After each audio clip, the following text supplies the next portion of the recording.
So, I want to talk to you about Kenya.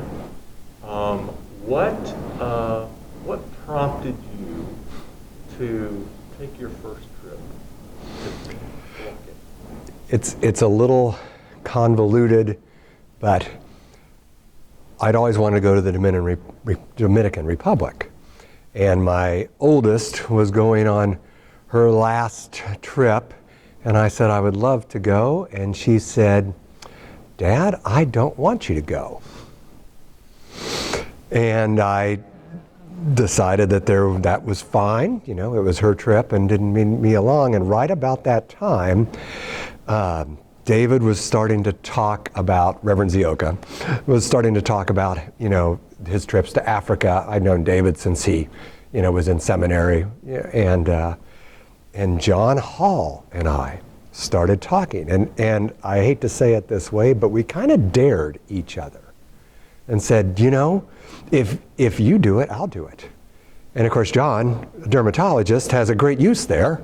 I was just going to be his assistant and along for the ride, but we both thought it looked like a great opportunity to do something that we probably would not get the chance to do otherwise.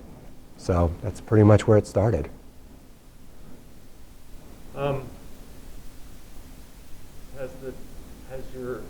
You've gone back. Yes. So this is something that has become important to you. Talk about that a little bit. What matters to you about it? I think one of the things that people have learned that, when you're doing work, mission work, what's really important is just being there, being present. I mean, you're not supposed to go with the idea that I'm helping these people. They didn't ask for us to be here. David saw that he had where he grew up, didn't have some of the same services that were available, and he could do something about it. But what's important is that you keep coming back. If you just go and build a clinic or whatever, that isn't really accomplishing much. It kind of makes you maybe feel good because you're building something, but if, just like we do in the DRMP, when you keep going back year after year after year and have people working there every day, then you have a presence in people's lives. So that, so once it was clear that we were going to go back every year, then it kind of just became, in my mind, it was important for me to get back there when I could. So I've been 3 times and was supposed to be a 4th last May, and that obviously didn't happen.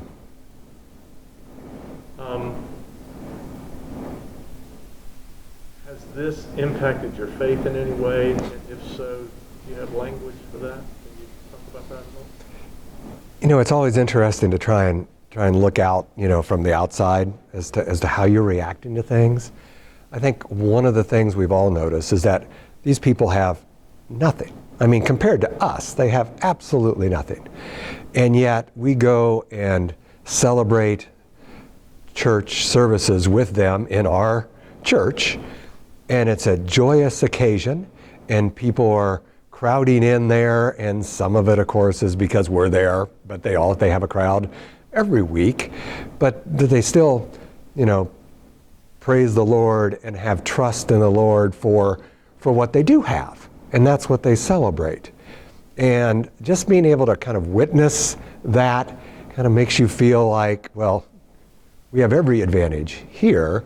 So, it kind of impacts, at least it impacted me from my faith journey, that I feel it's important to have that same sense of joy, or, that we're serving a purpose just being in church together.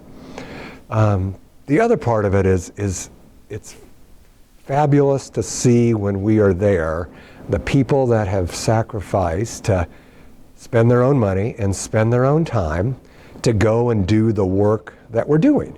That is, that the people are, in my mind, living their faith by going and 9,000 miles away in the middle of nowhere, so to speak, to do work for people that they've never met and probably will never see again. It makes you feel really good about, you can't have, I don't think, selfish intentions when you do things like that.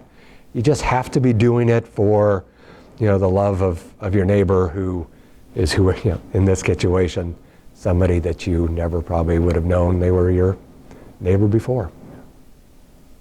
Is this video working? Is it working? Oh, yeah. Good. Yeah, it's Okay. great. All right. Is there something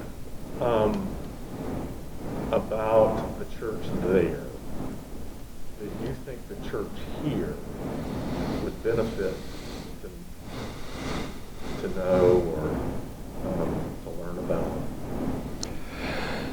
What gifts do they give to us? That the joy that they show is contagious.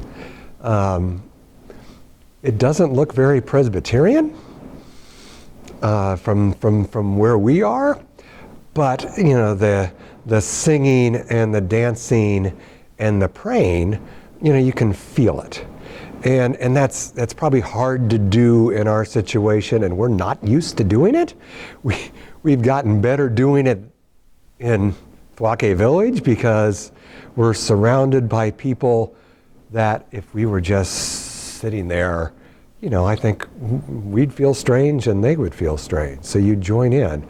So I don't know how that translates to what we could do differently, but the idea is they're involved.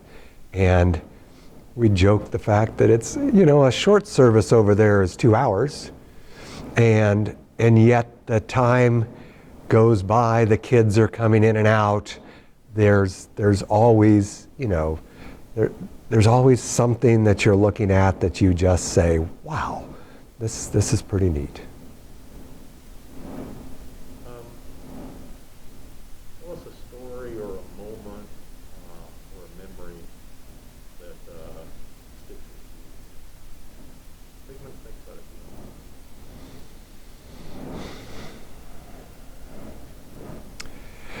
it. It's on the first trip, and it's kind of a really interesting moment. Is we had a young lady that came in when Dr. Hall, we had a dermatology clinic, and I was helping John out as instructed, and the nurse assistant, this young lady was probably no more than 15 or 16 and realized that she was pregnant and about ready to give birth. And she came into our little room and said, Dr. Hall, we need to deliver a baby. And John just lit up. He keeps saying that he didn't do, the nurses did all the work and the nurses were wonderful, which is true.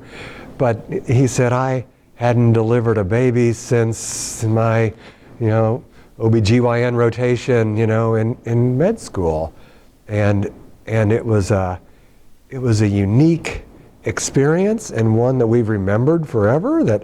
And when we've gone back, they named her Nima, which means faith in Swahili. And we've gotten to see her, and it's just a beautiful feeling, and helped us decide with the people from Rolling Hills to build a birthing center so that it's a much better place to have a baby in our world than it is to have it in their mud huts, and it was a great start. Villages, international touch has broadened a lot in the last decade. Do you think that's good? I'm biased. I think it's good. I never like to put it in, well, but there's plenty of things to be done here. That is obvious. And we're doing things in Kansas City and throughout, the Presbyterian Church throughout the country does fabulous work. I think what is unique about what we're doing is kind of what I said. We're going back to the same places and doing things that are services or whatever it is that we feel that we can help with that they weren't getting before.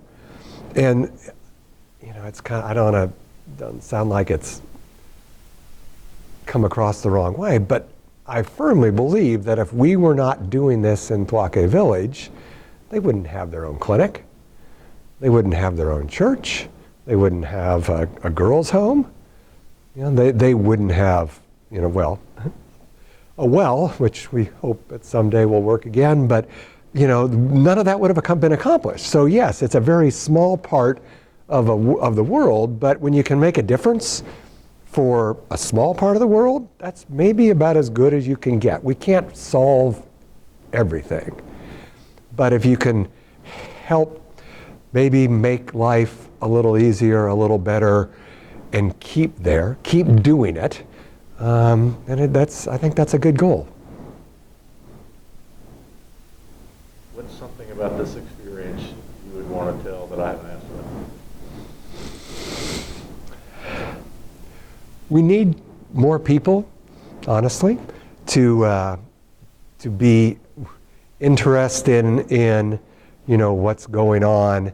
The international missions have really been strongly enhanced by having a full-time international mission director. Laura does a fabulous job.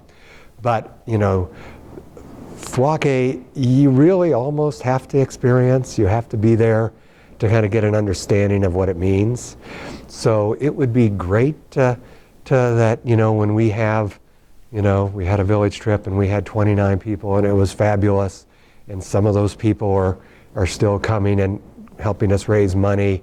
But it'd be nice to get some other people there when we can get back, with whenever that is, just because we've kind of set it up to be perpetuating, but it always takes time and it takes money. And we're a very, very small group that are trying to do this, and getting people interested and involved like John and I did in 2012, is really important. And I feel strongly about if people, had witnessed it, they might get the same passion for it that we do.